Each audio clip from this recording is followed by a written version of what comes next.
Isn't it cute, this bag? The bag she showed off was from a well-known luxury brand. I thought she couldn't afford such an expensive bag. To my shock, she said she stole it from the safe in my recently deceased father's house. However, the money she took was for something concerning her. My mother-in-law wasted $30,000 on a brand-name bag and now faces a lonely, sad old age. My name is Mary. I'm 39 years old, and I live with my husband, Jason, who is 2 years older than me, and our son, Brian, who is in the 5th grade. We used to live in an apartment until 3 years ago. After my father-in-law passed away, we moved in with my mother-in-law. Originally, the family home was supposed to be sold, and she was going to move into a senior residence. However, she expressed her desire to live with us, even if only for a few years. She said it would be too lonely to live by herself without Jason and the family. For her sake, my husband decided that we would all live together. Setting a time frame of 3 years, what surprised us after moving in was my mother-in-law's attitude towards money. We were stunned by her reckless spending. Despite being a housewife, she never managed the household expenses. She spent all the money she had immediately, so it was my father-in-law who managed the household finances. She was never allowed to have a credit card, probably because she would max it out. Her daily life revolved around doing house chores with the groceries and items that her husband bought. He would give her an allowance, but she would spend it immediately. So, instead of giving it to her once a month, he gave it to her weekly. My husband, who knew about this system from his father, decided to continue it. The responsibility of managing the household finances was given to me.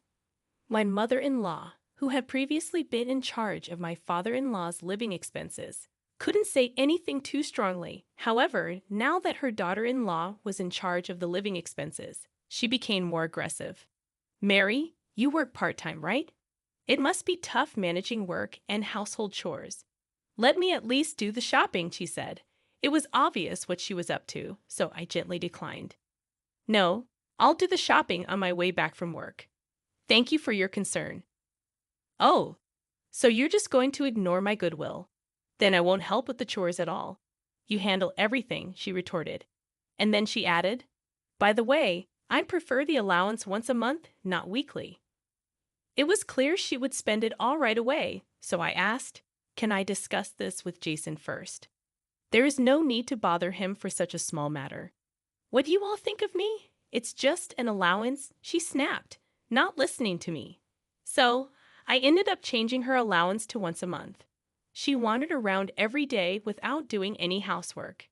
At the beginning of the month, she always brought home paper bags from shopping trips. By mid-month, she would come back empty-handed. I figured she'd spent all her allowance. Then, I got an idea. However, after a few days, she would return with shopping bags again. Was she getting money from somewhere else? I confronted my husband with my suspicions. "Have you been giving your mother more money?" I asked. With a guilty expression, he said, "She told me she really needed money, so I gave her a little from my allowance." "You know that's not good for her, right?" "I know," he admitted. "But she probably wants to shop to distract herself from the loneliness of losing her husband. We moved here to help her cope with that. Relying on money is not the solution," I said firmly. "I think we should stop giving her money from now on." My husband looked reluctant, seeming unwilling to stop giving his mother money. For 3 years, she had been living an indescribable life, and our temporary living arrangement with her was coming to an end. During these 3 years, my husband had been giving her pocket money as she demanded. I wondered if she would be okay starting to live on her own. We were approaching the time to start the paperwork for her new residence when I received news that my father had collapsed. He lived alone in an apartment. My mother had passed away when I was little, so he raised me on his own. Hearing that he had fallen, I rushed to the hospital. The diagnosis was cancer, and it had already spread throughout his body. There was nothing to be done. He had 3 months left to live. He wasn't interested in life-prolonging treatment and wished to spend his remaining days at home with palliative care. "I want you to live even a little longer, Dad. I want you to see Brian grow up. Don't worry about the money. Please get the treatment," I begged him repeatedly. But no matter how much I pleaded, his decision remained unchanged. I have no regrets in my life. I've raised you, Mary, and I feel accomplished. Now I want to prepare to peacefully depart to join your mother. With that, he was discharged from the hospital and arranged for home nursing on his own. Eventually, I respected my father's wishes and visited him as often as possible with my son Brian. Knowing his grandfather's time was limited, Brian started taking many photos with him. I used my smartphone to capture these moments, printed them, and showed them to my father. These snapshots of our daily lives grew into not just one album but two, then three. My father would look through these albums every day. He said he wanted some of the photos to be placed in his coffin. This peaceful life came to a sudden end one day. After my part-time job, I received a phone call from the hospital in charge of home care. My father's condition had deteriorated, and he had to be hospitalized. When I arrived, I could tell his end was near. I contacted my husband, asking him to bring Brian, and while waiting, I held my father's hand, praying he'd hang on. He did, passing away just as my husband and Brian arrived. Brian burst into tears, and my husband was in shock. As for me, I tried to hold back, but tears rolled down my cheeks. With my father's passing fresh in our hearts, we immediately began the funeral preparations. My husband actively helped with my father's funeral preparations, drawing on the challenging experience of his own father's passing 3 years prior. We were able to apply those lessons to smoothly prepare for my father's funeral. Although my father didn't want a big funeral, many people who were grateful to him during his lifetime reached out, and both the wake and the funeral were well attended. I felt proud of my father. Despite the busy situation, my mother-in-law seemed to be enjoying herself following my father's death. After the funeral and the subsequent memorial ceremonies, things finally started to calm down. Having been away from home for a while, we returned to find my husband's family home in disarray. Despite my mother-in-law being at home, it was clear she hadn't done any housework. However, one corner of the living room was strangely tidy. Even someone like me, with no interest in luxury brands, could instantly recognize several high-end brand bags. They weren't mine, of course, so they must have belonged to my mother-in-law. But I hadn't given her enough money to afford such luxury. Just as I was about to ask her about it, she returned home. Noticing me eyeing the bags, my mother-in-law said, "Aren't they lovely?" "I've wanted them for so long," she said gleefully. What I really wanted to know was where she got the money for these bags. "Excuse me, while the bags are indeed wonderful, where did you get the money? I don't believe I've given you nearly enough to afford them."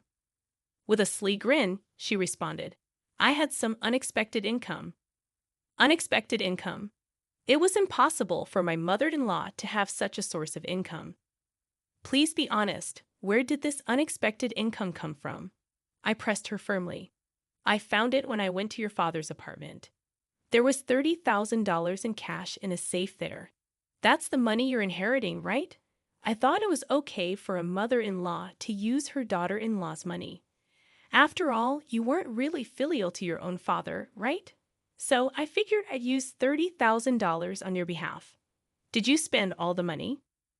"Yes, I spent it all in the blink of an eye," she replied with excitement, apparently not noticing my expression growing colder. "Do you understand what that $30,000 was for?" Even when I asked this, she laughed and replied, "It's the money you're inheriting from your father, but $30,000 is a rather small inheritance." I told her the truth. That money was the entrance fee for your senior citizen's apartment. With an incredulous expression, my mother-in-law looked at me. "What do you mean? Why was the money in your father's room?" she asked, starting to panic. "First of all, it's all your fault. You just spend money without thinking. Your late husband left a significant inheritance, and I don't know what you spent it on, but in the end, only this $30,000 remained. We hid it once we realized, and yet you dared to use it." Finally, understanding the gravity of the situation, my mother-in-law said, "Wait a minute. Without that $30,000, where am I supposed to live? I can't continue living here with you, can I?" I answered calmly, "No, you can't. This house has deteriorated a lot.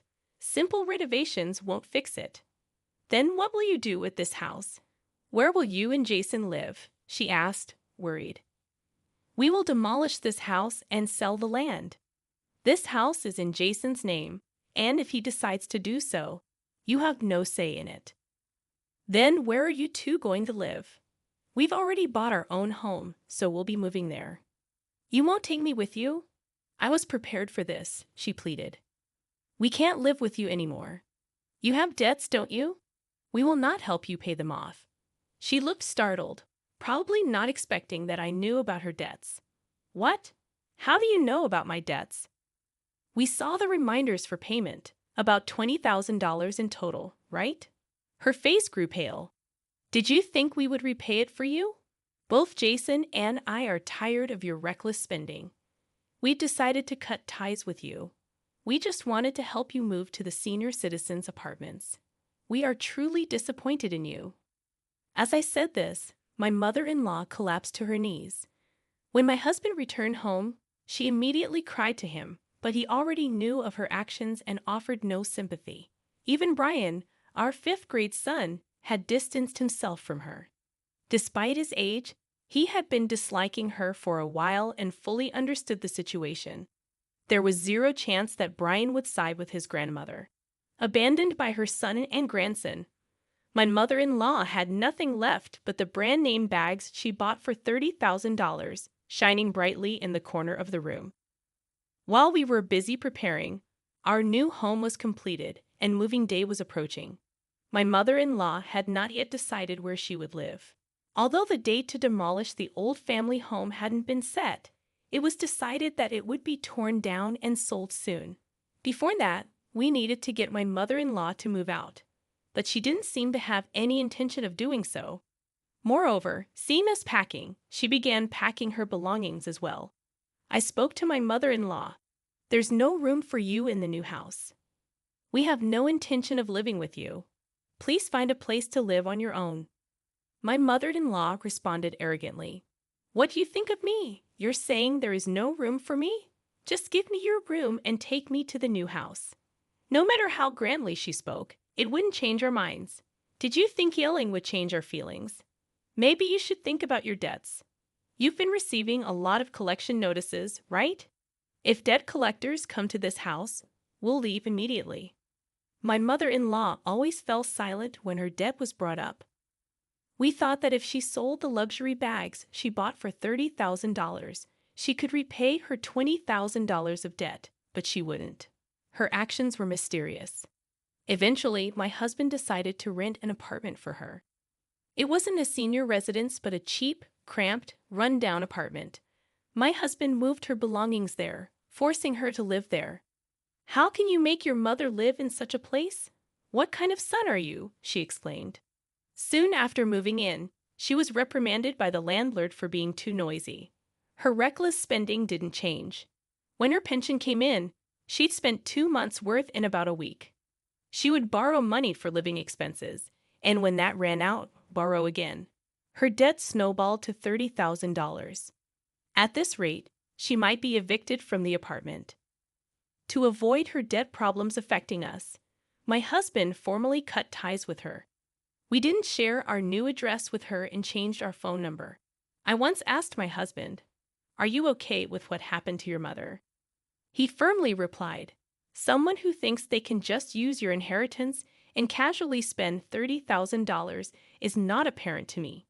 He had no regrets. Later, my mother-in-law finally sold her luxury bags and managed to repay some of her debt. Though she received a pension, she had to start working to repay her debt and cover living expenses. Working was a new world for her, who had been a housewife most of her life. We heard she was being yelled at by young supervisors daily but continued to work for money. As for us, we began our new life in our new home as planned. Our son Brian is delighted every day in the new, beautiful house. The old family home was sold without issues after being demolished. We plan to save the money from the sale for Brian's education. After enduring 3 years living with my mother-in-law, we hope for a peaceful life as a family of 3.